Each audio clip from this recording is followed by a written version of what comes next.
Hello and welcome to Your Questions Answered with Father Gruner.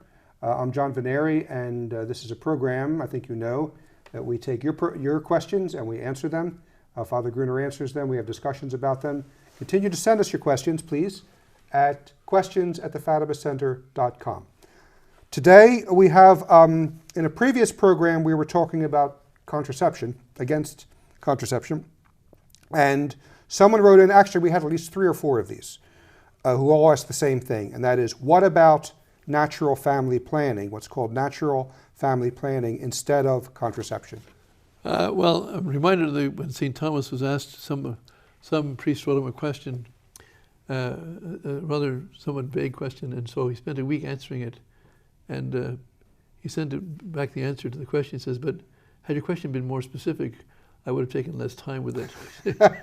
This here is a very obviously broad question. So I'm assuming they mean that using, first of all, to use artificial means of contraception is what we're, in other words, to avoid conception. We're talking about, of course, married couples, first of all.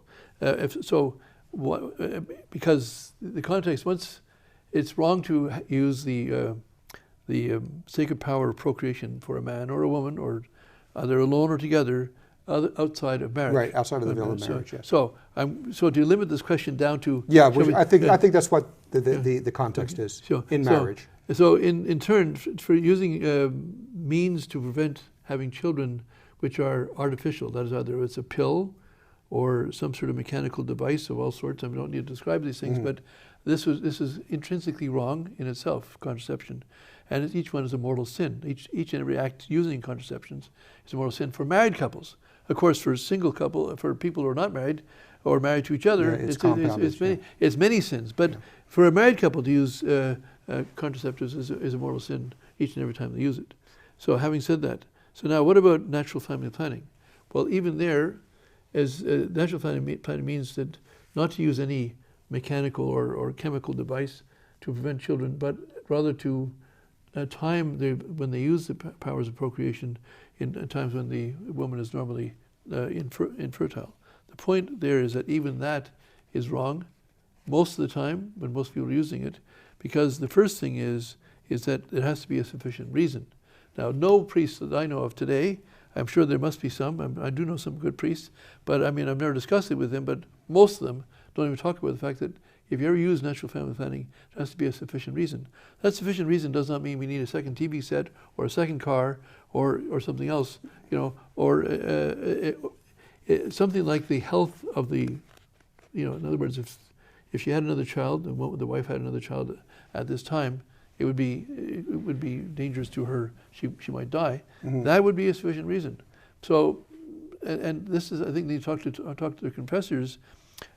But get a good confessor. Saint Teresa of Avila says, you should pray for a good spiritual director.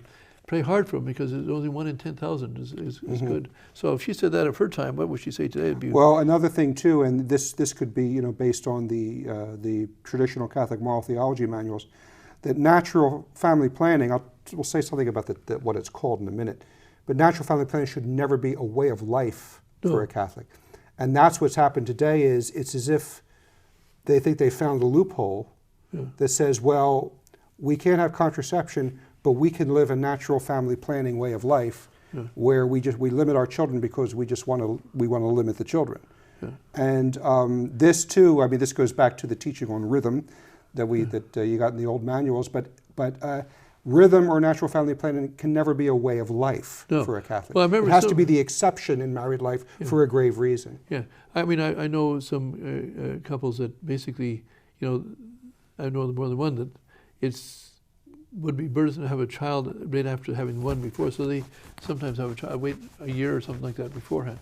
But my point being, for example, that I still remember this sermon when I was a deacon. I was in Italy, and this couple got married, and I was actually just assisting in the congregation. But I remember the sermon, and this is from a priest who has one of 22 brothers and sisters.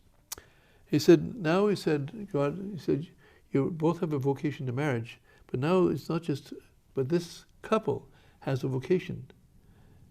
And God wants to send you, and he's already predetermined how many children he wants to send you.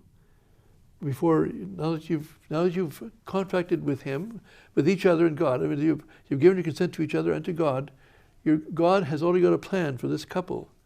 And He says, "Guai avoy, woe unto you if you don't have all the children that God expects you to have before you die." Mm-hmm. So it's not just, well, we said we're going to have 2, we're going to have 3, that's enough. No, it's not for you to set that number.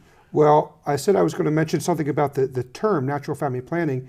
That type of terminology, most people don't know. This is the terminology of Planned Parenthood. Yes. This is the terminology of the enemy, family planning. Yes. You try to find that in St. Alphonse Liguori or St. Robert Bellarmine or any reputable Catholic author that talks about family planning. Family planning is the language of the population control people.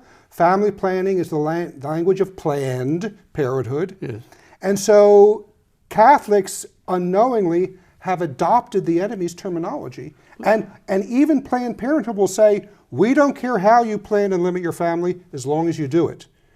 So, we have to remember that there is a vicious anti-life movement out there, and we've even, well, I haven't, but too many Catholics have actually picked up the anti-life terminology, family planning. Well, see, that's the whole context. That's why people need to have good friends. That's why they need to read spiritual books, Catholic books. That's why they need to listen to the message of Fatima.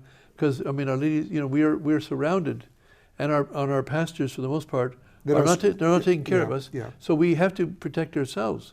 And the first protection, of course, is praying the Rosary every day, and then getting good Catholic sources. And they say, well, Father Gruner, I don't like you, or whatever. Hey, don't take my word for it. Just I'll give you the sources. You can go read it for yourself. You don't have to take my word for anything. Yeah, because couples are not taught anymore that the primary purpose of marriage is the begetting and education of children. Correct, exactly. Mutual love is secondary. It's sandwiched right up. I mean, it's not that procreation is here and mutual love is down here. That's how it's caricatured. But they're right up against one another. But the primary one is the purpose of marriage. That's what the marriage contract is, to turn over to the other the rights for the use of procreation. Yes. That's the nature of the contract. Yes. And but because so many Catholic people are not taught this anymore, they fall for not only contraception and natural family planning, but then they slide right into homosexual marriage because they say, well, marriage is all about love. Marriage is all about pleasure. Yeah. It's about, marriage is a sacrament for the procreation and education of the human race. And and if it's not that, then why do God is in the first book of the Bible says God made them male and female. I mean, it's obvious enough, but that's how God made us, and He made them for that purpose. And people can only use the privileges of procreation within marriage, within a marriage that is according to the law of the Creator. It's not just for their own satisfaction. So we invite the viewers to read more on this. Contact us if you have any more questions, because oftentimes a program like this generates quite a response or quite a backlash. But anyway, keep in touch with us on all this, and we'll help as best as we can. And we'll see you on next program.